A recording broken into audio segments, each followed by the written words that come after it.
Welcome to Recess Duty, a podcast for educators to come together to share struggles, but also celebrate successes by sharing stories and ideas in a safe and supportive environment to collaborate with one another.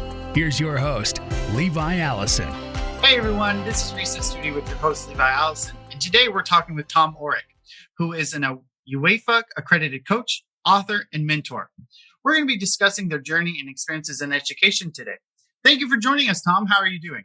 I'm very well, thank you. Thank you for inviting me on as well. It's a pleasure to be here.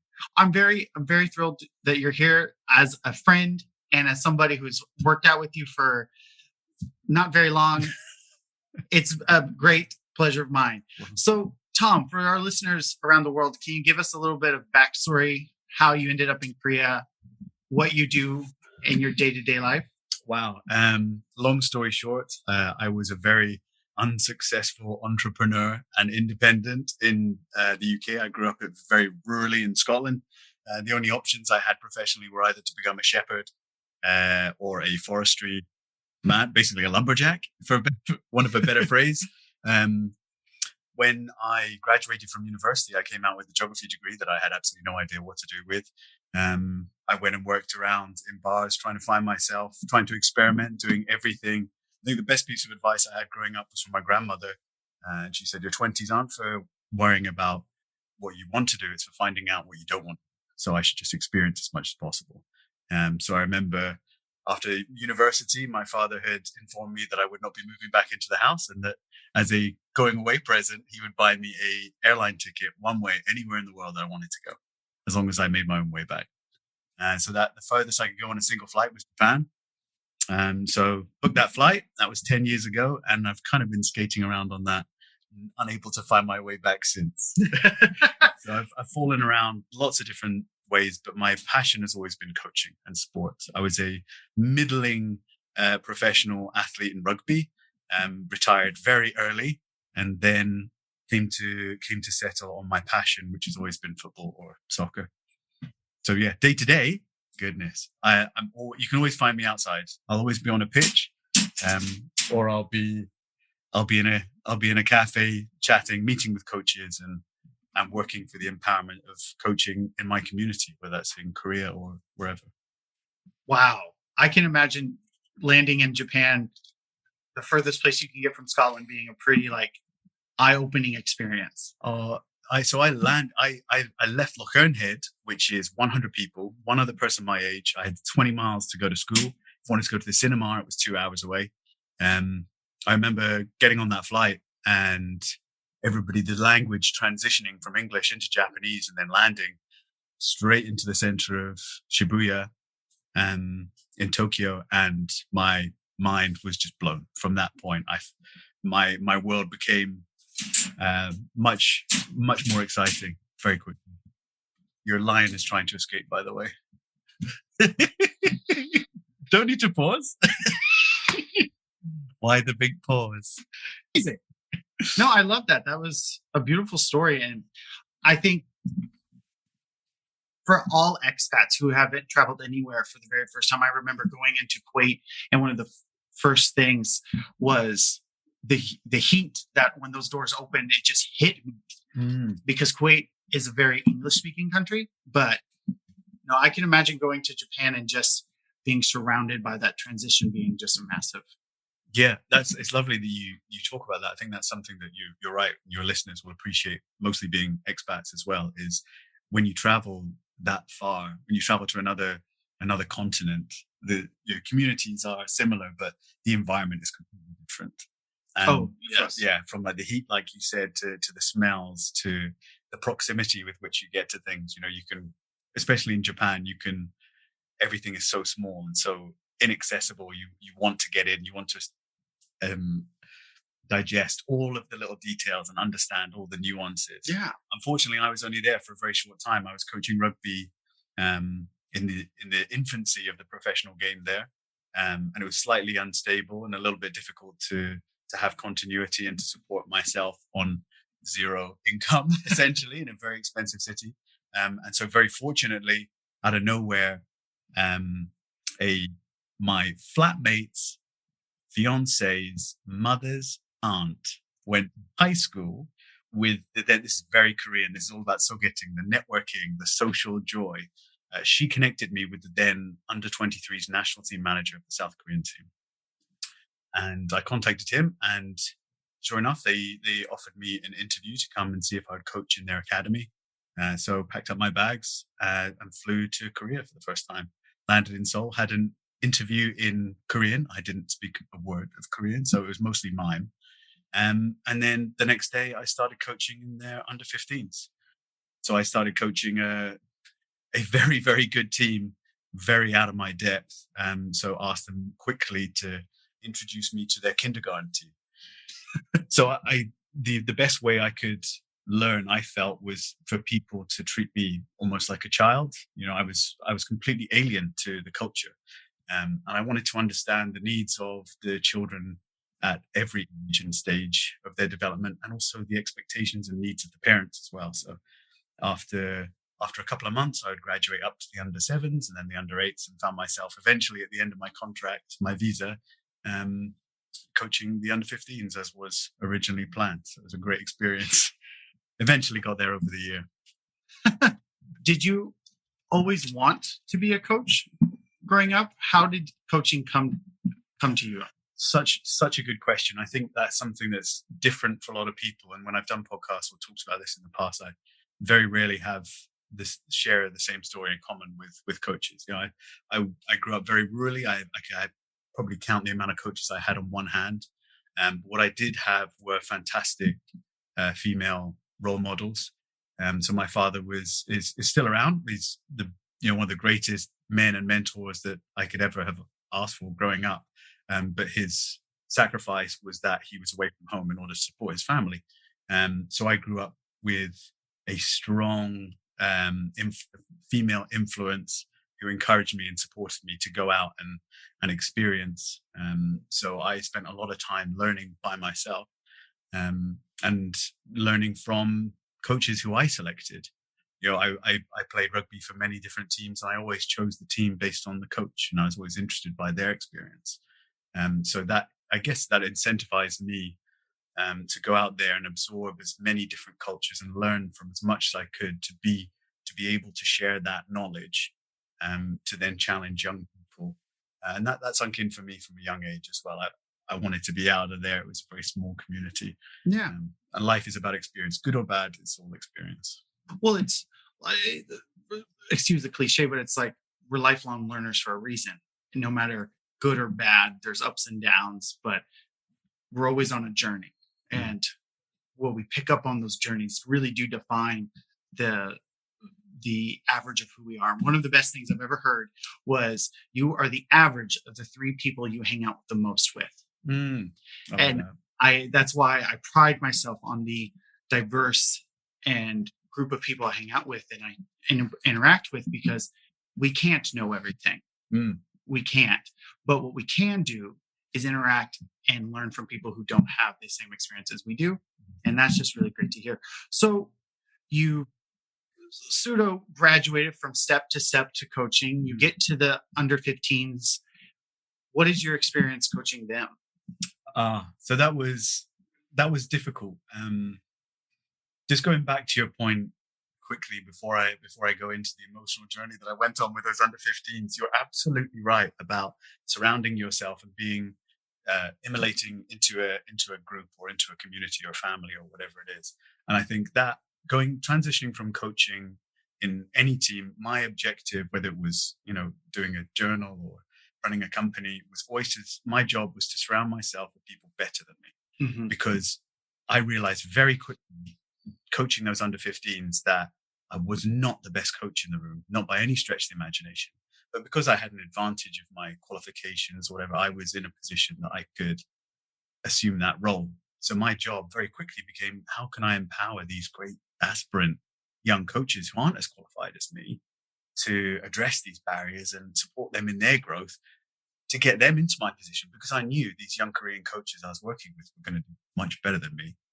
But because they didn't have the English skills or they weren't as attractive as a prospect, it was more difficult for them. So any opportunity that I had to experiment or to get other people involved has been definitely the most valuable time for me in Korea. And that led to starting a coach education course for reducing barriers for those who weren't able to travel internationally. To add a bit of context, it's very difficult for anyone who has no playing experience to become a professional coach.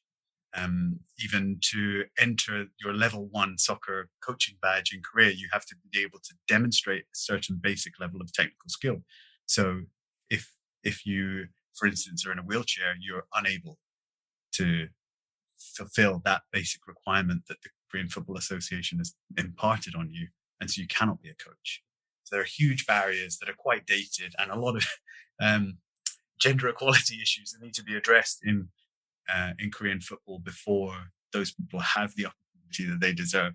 And so that's kind of why I've stayed in Korea. Beyond just the coaching, it would be lovely to coach every day, but the role has transitioned as I've educated myself on the culture to be so much more about what can I leave as a legacy, and it is just trying to get people up to the level that they can be, because they have the aspiration to be there.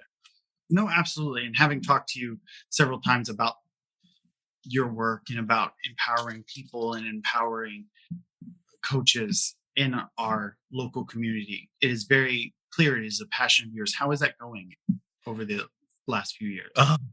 So with that little suffix of the last few years, incredibly badly. No, I just, it's every challenge is an opportunity, right? Mm-hmm. And so it's forced me to rethink. So what I was delivering in person as coach education and mentorship programs with lots of young people became something that we could deliver without barriers. So we had to, as an organization, TNG.coach was set up, which is supposed to be the next generation in coaching, was set up to remove barriers, whether financial or geographical, to empower aspirant coaches to celebrate their own identity and go out there and experiment, go and find a team, whether they're volunteering or not, put down their goals, to be able to map their progress and reflect as learners. And the only reason I'm able to do that is because I have a fantastic partner who's educated me into the practices of,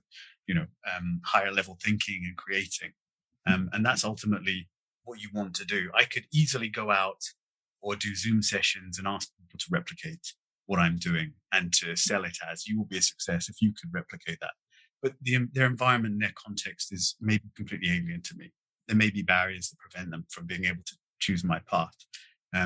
So the Coach's Journal is a tool that we developed so that people can experiment within their context and feed back to us and just smack it to bits. And hopefully we can evolve and learn together as a coaching community, whether remotely or locally, to provide better support for them so they can explore the opportunities and be better, reflective, sustainable coaches. That I sat here shaking my head, nodding in agreement, because what you're describing is what we as inquiry educators try to do all the time. Get students excited about what they do, give them resources to explore, getting them to create and then reflect on their learning, and then tying it back to the beginning. So it's a continual cycle of empowering learners. And I am not athletic by any stretch of the imagination, but I do really appreciate the connection between what you are trying to do as a coach and what I am trying to do as an educator in the classroom. And I just find it really amazing, the connections that you see right there. What are the challenges? And I automatically think of like trying to get students or young adults trying to replicate this idea. What are the challenges that you faced in being in such a culture of must replicate, must memorize, into being reflective thinkers? Wow. Yeah. So without lecturing you and your listeners who will have a good understanding, I imagine, of Korean society and Confucian culture, is that it's long rooted in the model of almost elitism, whether it's academics or athletics. It's an idol culture. The hierarchy, it's aiming for an unattainable top. You have everybody aiming for the same position. It's difficult to imagine oh, sorry, I've gone blank on your question. Could you go, what was your question again? So what are the barriers?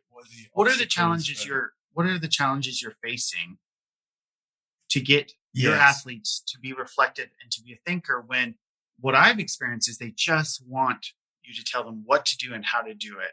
But what we're trying to do is give them the tools to be thinkers outside of those contexts. What are the challenges? Do you have any advice for coaches out there to get your young athletes to be more reflective in their practice? Yeah, it's a really, really good question. I mean,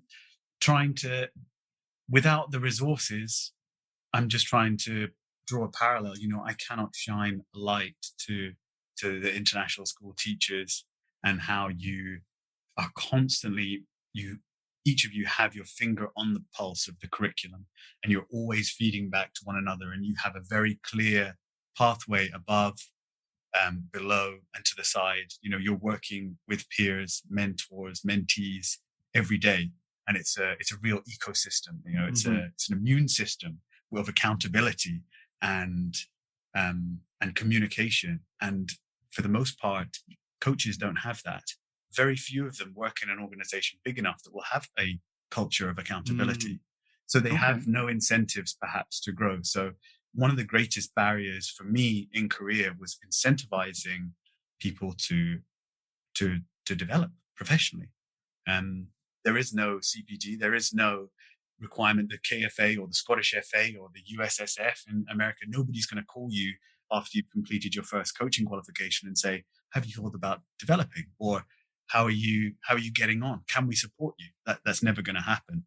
I've spent several £1,000s developing myself because I have aspirations of improving, like you said, a lifelong learner. And I take great joy in that as somebody who had a terrible time at school, performed so badly. I'm only starting to reveal or in myself discover the value of development. But for a lot of the people in South Korea, the barrier to entry into professional sport or into professional coaching is that you must have the CV. You must have that face value that gets you the position. And so people are only incentivized to develop up to the ceiling, which is a barrier for coaches, but it's also a barrier for players as well. And social constructivism is maybe a topic for another podcast that we could fill with an hour. But the greatest challenge I have is, I think, players and coaches valuing themselves as individuals. As a culture, it's quite self-immolating, like self-deprecating.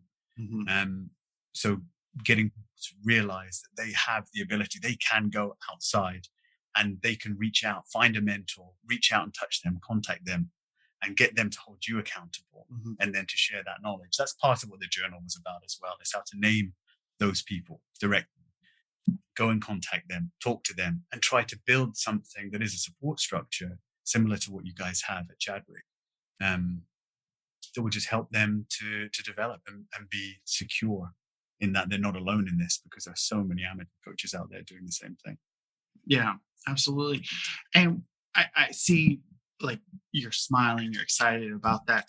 And I just wonder, when you're sharing this about empowering these students to break that ceiling, so to speak, reach further than just that certification and such, do you have a person in mind or a story that you're thinking of that has done that?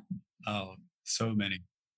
So I could name the people who've broken through on one hand, and only one of them out of 5 is female, and she is world class, absolutely world class, and will be, a consummate. She will just be an elite professional. She's a sports scientist, and I think at the moment she's working with, I think she's at Leeds now. She was at Huddersfield. She's at Crewe. She's worked herself up through the lower leagues of English football, having done a master's, paid her way to do that. And the only way for her to achieve her ambition was that she had to leave Korea. That was the only way, was for her to take a huge financial risk to go because she knew there were no opportunities within Korea for her. I mean, physical education has only been co-educational in Korea for, I don't know, 30 years. Mm-hmm. The prospective physical educator was always male until 10 years ago. They started offering it to women.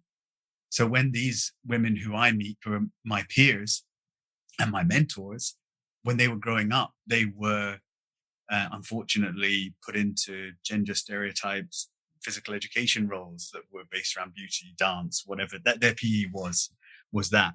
And so while the men's game was given professional and elite organization status, women's football and rugby and team sports were restricted to college campuses and high schools.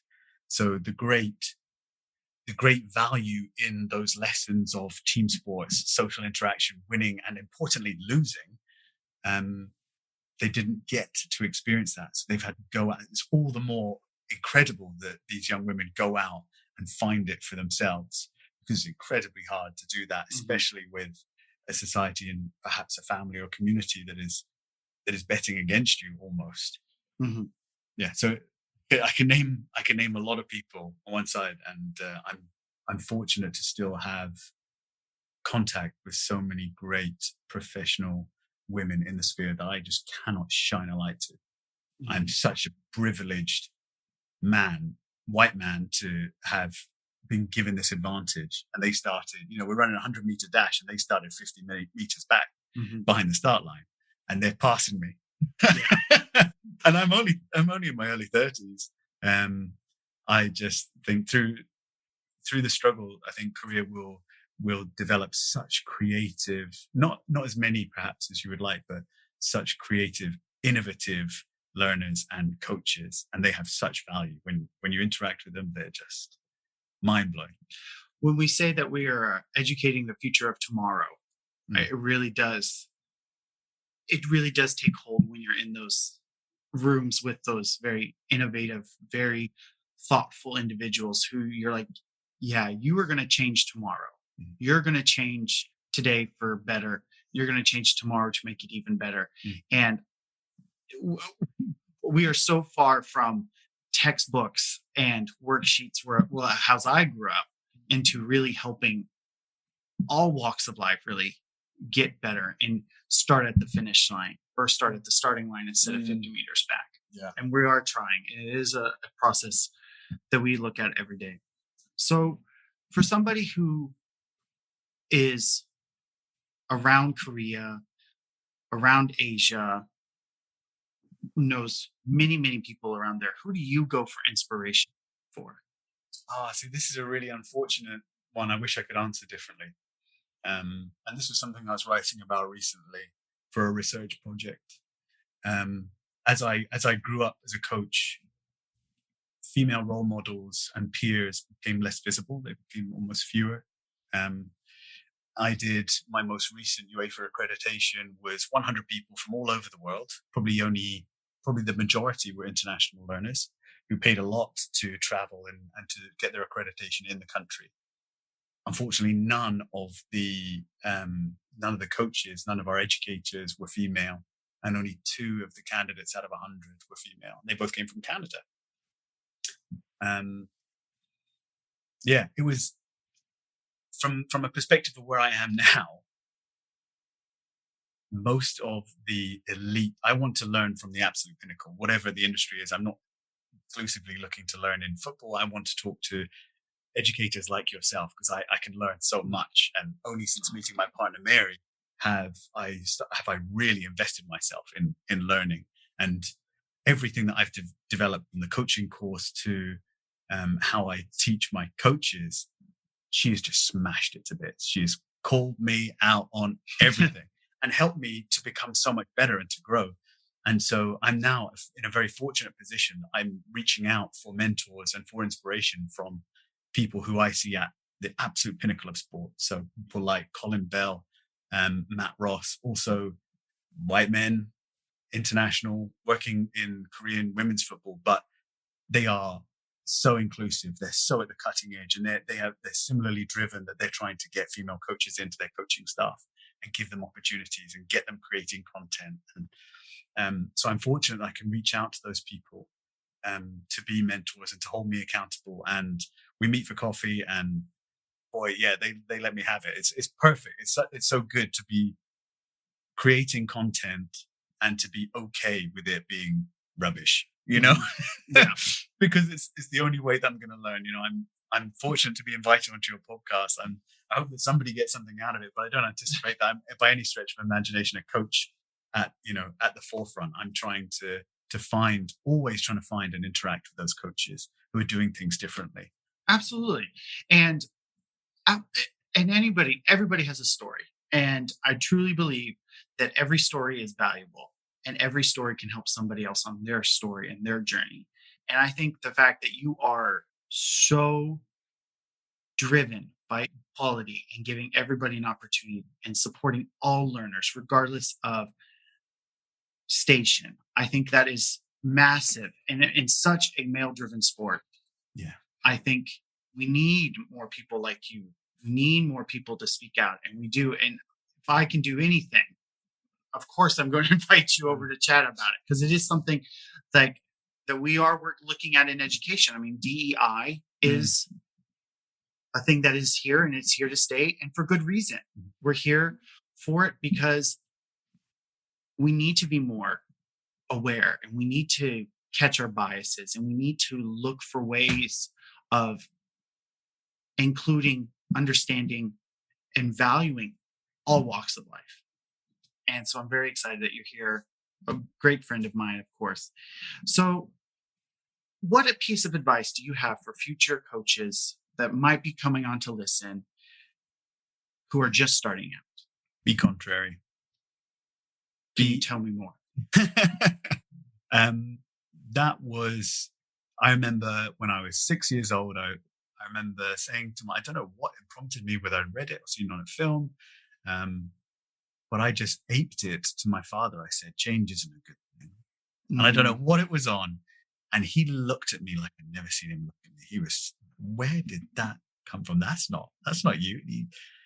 It was the biggest argument I think my father had ever had with me at that point. And it makes me quite emotional, because I wasn't really sure what I was saying, but by challenging it's not ironic, but he taught me a lesson very, very early on in my life, that change is great and you shouldn't be afraid of it, and you should feel brave enough to challenge anyone. So being contrary to me was taking the risk to leave Lochernhead. Like I said, there was one other person in my village my age, and he didn't leave, and he's still there. He's a lovely guy, and I see him once a year. But if I didn't take a risk and do something different, I would not have interacted with the people. I would not have learned the lessons I've had. So I've tried to do things differently and fallen on my face more times than I care to remember. Yep. I've thrown up in bathrooms before doing speeches to people that I should not be there. You know, I've tried to do things and put myself and try to be comfortable with the uncomfortable. It's incredibly hard. And the only way you become good at it is by doing it more and learning and writing down. And not just writing down when things don't go well, but writing down when things are going great. There's so many times you come to the end of your day, or you wake up and you think, this is a great day. But very rarely do we reflect and write down, well, why am I feeling like it's going to be a good day? What happened yesterday? Like, what are the set of circumstances? Yeah. How do I replicate this? So being, I think, for any young coach, I would just challenge them to not just follow, whether it's their senior or whatever, just ask for their help. You know, be brave to ask them, you know, I appreciate you. I listen to you. I respect you. You know, how you work. Can I try this? Can I try this and get it wrong? And people might laugh at you. And that just helps you to understand what people you want to work for, how you want to market yourself. But being brave is all about finding out your value and being comfortable with who you are. And many times I've done that, even when I was talking to you earlier about me playing football with my old football buddies for the first time in 2 years. And I didn't really think about why I left that team. But after 20 minutes on the pitch, I pretty much remembered. I should have written down why I didn't play with them anymore. They weren't very nice. So I've to reflect and to learn is a tool that we can all exercise and take advantage of. Absolutely. One of the best quotes I've ever been given was from my amazing art teacher, one of my first years. And I was always telling her, I'm afraid of making mistakes. I'm afraid of making mistakes. And her being an art teacher, every time a student made a mistake, they always wanted a new piece of paper. And she said, and always said, turn that mistake into a masterpiece. Mm-hmm. And so when I said, I'm afraid of making mistakes in the classroom, she said, well, how are you going to turn it into a masterpiece then? And I've carried that with me every day into a lesson that could be rubbish or has turned rubbish. And I'm like, how are we going to turn this into a little bit better situation? How am I going to turn this into a learning opportunity, not for the students, but for me, so I can make the next lesson a little bit better? And I think it really was challenged in the way of what does that mean to be reflective and to try something new and being okay with it not being 100%. I think I want to just cluck onto that because you say the word innovation, and I love that word so much. Mm-hmm. And the most interesting young people I've met recently are young European university students studying business degrees and innovation. And I just love that idea. I wish that was an option when I was at university before I signed up for that geography degree. I wish that I could have done that, because innovation, like you're saying, the definition of innovation is that you should aspire to make a reasonable number of mistakes. Mm-hmm. Aim to make them. Test the boundaries of things. Yeah. And what better way of learning than making mistakes and getting back up and trying new things? Yeah. So, Tom, real quick, where can people find you, to connect with you, to maybe continue learning with you? Well, they can go online. They can just type into their search bar tng.coach. That's the domain name. And they can find a little bit more information on our coaching journal. They can also find us on Instagram through the same way, tng.coach. We're always looking for feedback. It's the most valuable commodity to us at the moment. Please just, smash us, ask us whatever questions you want. Let us know what you need as coaches, as educators. Something that's really surprised me with the coaching journal is 1 out of 5 people who buy it are actually coaches, and they seem to be finding an immense use for it. So if we're not meeting we want to know how we meet the needs for every person who can use it. So please do reach out to us either through Instagram, or you can just get me at tom@tng.coach. Thank you so much, Tom. And all of those links will be listed in the show notes down below. Tom, we asked all friends here at the Recess Duty a very specific question, and we end every interview with it. What do you remember from recess growing up? Recess, I remember, was my favorite time. Almost as good as that time immediately after school gets let out, and all your parents were there waiting to pick you up from school, and they would be talking to each other, and you knew it was like a golden moment. You didn't know how long that conversation was going to last, but you knew you could run as far away as possible to get outside of earshot from them, that they'd have to come looking for you. So I remember getting out of school 4, 5, 6, 7 years old and having a tree that I would just aim for with my best mate, and we would try to get to the top of that tree before our parents would be screaming at us. What a beautiful memory. Thank you, Tom, for joining this week's episode of Recess Duty. Be sure to follow us in your favorite podcast app so that you don't miss our next episode. I'm Levi Allison, and I hope you have a great day of learning. Bye, everyone. Thank you for listening to Recess Duty. Make sure you subscribe so you don't miss any future episodes. In the meantime, please share this podcast with other educators so they can join the fun. And that is the end of our Recess Duty.